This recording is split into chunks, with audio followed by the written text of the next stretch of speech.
इमाम हुसैन की शहादत का कुछ थोड़ा सा पस मंजर। शहादत हमारे यहाँ बयान होती है इस अंदाज में कि लगता है कि किसी मजलूम बंदे को किसी ने पकड़ा हुआ था तो वो सारे उसे मार रहे थे और वो मिन्नतें कर रहा था कि मुझे ना मारो। इतनी हाय हाय की जाती है कि महसूस होता है कि इमाम अली मकाम बड़े परेशान थे कि किसी तरीके से, और उनका खानदान बड़ा तकलीफ में था कि जल्दी कहीं करबला से निकल जाए। हालांकि इस धरती पे, इस कायनात में सबर, शुजाअत, इस्तकामत और हौसला जिससे कायनात सीखेगी वो सिर्फ इमाम हुसैन ही है। इतने बड़े सादे आदमी के बारे में इस तरह का रवैया इख्तियार करना कि वो तो गोया इस तरह कर रहे थे कि बस किसी तरीके से मेरी माजर, तो ये इमाम हुसैन की मजलूमियत सुना के लोगों को इस तरह का कर दिया जाता है। ये अंदाज बताया जाता है कि शायद वाकई करबला रोने धोने का नाम है, हालांकि बात ये नहीं है। यजीद की लश्कर जो इमाम हुसैन के मुकाबले में आया, इमाम हुसैन के लश्कर की तादाद 72 थी, तो यजीद में 22,000 आदमी। मुझे बताइए 72 का 22,000 से कोई मुकाबला होता है? बोलिए। अमर बिन साद ने फिर उबैदुल्लाह इब्न ज़ियाद को लिखा कि 22,000 बंदे थोड़े हैं, कुछ बंदे ज्यादा भेज। तो अमर बिन साद को उबैदुल्लाह इब्न ज़ियाद कहने लगे कि तू पागल तो नहीं हो गया, 72 के लश्कर का 22,000 भेजा, और कितना भेजो? तो उसने कहा तुम्हें ये नहीं पता ये लोग कौन है? ये मौला अली शेर खुदा की औलाद है। इनमें एक एक शख्स ऐसा है जो एक 1000 के मुकाबले में लड़ना जानता है। तो यहाँ कमजोरी दिखाई जाती है। हमारे बच्चे समझने लगे हैं कि ये शायद कोई ऐसी दास्तान है, और इस तरह का माहौल टीवी में मैं देख रहा था, इस तरह का माहौल बनाया जाता है जैसे कोई खौफ है। यानी वाकई करबला कोई ऐसा वाकया जिसे देख के खौफ तारी हो जाए, बच्चे रातों को डरे, वो अकेले दरख्त दिखाए जा रहे हैं और तीर दिखाए जा रहे हैं। ओ यार, क्या कौम की तरबियत कर रहे हैं? वाकई करबला हौसले का नाम है, दलेरी का नाम है। सुने बात असल में क्या थी, बड़े ठंडे दिमाग से मेरी बात को समझिएगा। हजरत मौला अली शेर खुदा के बाद मुसलमानों के मुत्फिका अमीर बने थे हजरत अमीर मुआविया। उन्हें अमीर किसने बनाया था? इमाम हसन ने। हजरत अली के बड़े साहिबजादे हजरत इमाम हसन ने उनसे सुलह की, उन्हें खिलाफत दी, और सही बुखारी में नबी पाक ने फरमाया था मेरा बेटा हसन सरदार है, जब मुसलमानों की जमातों में लहू बह जाएगा तो हसन उनकी सुलह करा देगा। वो सुलह इमाम हसन ने कराई। जनाब अमीर मुआविया अमीर बन गए। हजरत अमीर मुआविया रज़ी अल्लाह तआला अन्हु बड़ा प्यार करते थे नबी पाक से, बड़ा एहतराम करते थे हुजूर के खानदान का। उनकी जो इज्तिहादी खताएं हैं वो अपनी जगह पे मौजूद है। चूंकि इमाम हसन ने उनसे सुलह कर ली, लिहाजा हम भी उनके बारे में कोई जुमला कहने के मजाज हमारी मजबूरी इमाम हसन है, इसलिए कि जिसे इमाम हसन सही कहे फिर इमाम हसन के मानने वाले को उसे गलत नहीं कहना चाहिए। हजरत अमीर मुआविया रज़ी अल्लाह तआला अन्हु का जब विसाल हुआ तो हजरत इमाम हसन पहले ही उनसे विसाल कर गए, आपको जहर दे दिया कि आप शहीद हो गए। इमाम हुसैन मौजूद थे, तो यजीद के बारे में लोगों ने कहा जनाब अमीर मुआविया से कि ये ठीक है, मुनासिब है और बहादुर है, दलेर है। वो जो होता है ना खुशामदी टोला, हमारे मुल्क में जो अच्छी खुशामद करे उसे अच्छी वजारत मिलती है, अच्छी वजारत उसे देते हैं। जो जरा सही बदतमीज भी हो और सही वकालत करने वाला उसे वजारत सही देते हैं। तो हजरत अमीर मुआविया के गिर्द भी कुछ ऐसे लोग थे, उन्होंने आपसे कहा कि यजीद को नामजद कर दे, तो आपने यजीद को बुलाया, हवाला मुझसे दे दीजिएगा। बुला के फरमाया कि 3 बंदों के सामने अपनी खिलाफत पेश करना, अगर वो तुझे मान जाए तो अमीर बन जाना, ना माने तो चुप करके घर बैठ जाना। वो 3 बंदे कौन है? जनाब अब्दुल्लाह इब्न अब्बास, हजरत अब्दुल्लाह बिन जुबैर और इमाम हुसैन रज़ी अल्लाह तआला। ये वसीयत फरमाई जनाब अमीर मुआविया। हुआ ये कि यजीद जब अमीर बना ना, 2-3 चीजें होती हैं जब किसी बंदे को काबू करना होता है, 2-3-4-5 चीजें ऐसी होती हैं जिससे बंदा काबू आता है। तो उसने भी फौरी तौर पर यजीद ने देखा मेरे लिए मसला क्या बन सकता है। वलीद बिन उतबा उस वक्त मदीने का गवर्नर था।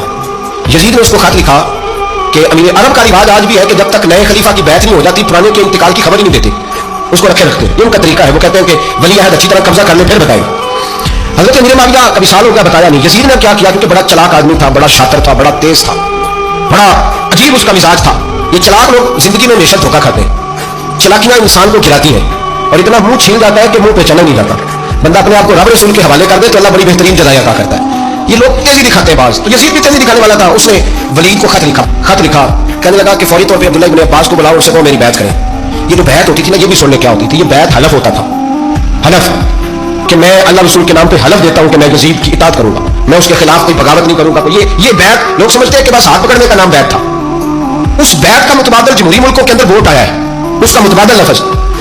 तो कहा बैत करें, हजरत अब्दुल्लाह इब्न अब्बास को भी बुलाओ, अब्दुल्लाह बिन जुबैर को भी बुलाओ, इमाम हुसैन को भी बुलाओ। इमाम हुसैन आधी रात के वक्त बैठे थे मस्जिद नबी में, क्योंकि 5 नमाजों की आप इमामत करते थे। उन्हें अल्लाह खैर करे, जो नमाज पढ़ायो मौलवी, जो टल पायो पीर, जो महीना ना आए छोटा पीर, जो 6 महीने ना आए बड़ा पीर, कहते बाबा पहुंचे हैं कड़े खड़े जो पहन दिए। भाई इमाम हुसैन तो नमाजें पढ़ाते थे, मौला अली को नमाजें पढ़ाते थे, मस्जिद के खतीब थे। अब इसको तो मौलवी कह दिया जाता है बेचारे को। तो मौलवी कौन होता है जी?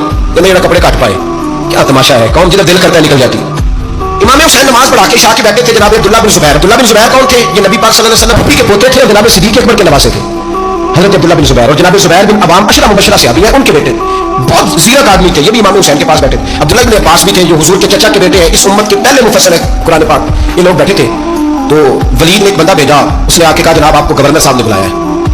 तो अब्दुल्लाह बिन जुबैर कहने लगे हुसैन इस वक्त बुलाने की बात समझ में नहीं आई। तो इमाम हुसैन बड़े बसीरत वाले थे, अल्लाह ने बसीरत दी थी। कहने लगे अब्दुल्लाह आपको समझ नहीं आई, मुझे समझ आ गई, अमीर मुआविया विसाल कर गए और ये हमें जो बुलाया गया है ना, ये यजीद की बैत के लिए बुलाया गया है। तो कहा फिर आप आधी रात को ना जाए, आपके लिए खतरा होगा। तो इमाम हुसैन फरमाने लगे खतरा हुसैन को नहीं होता, हुसैन को खतरा नहीं। कहा फिर भी आप मेहरबानी करें, जरा एहतियात से जाए।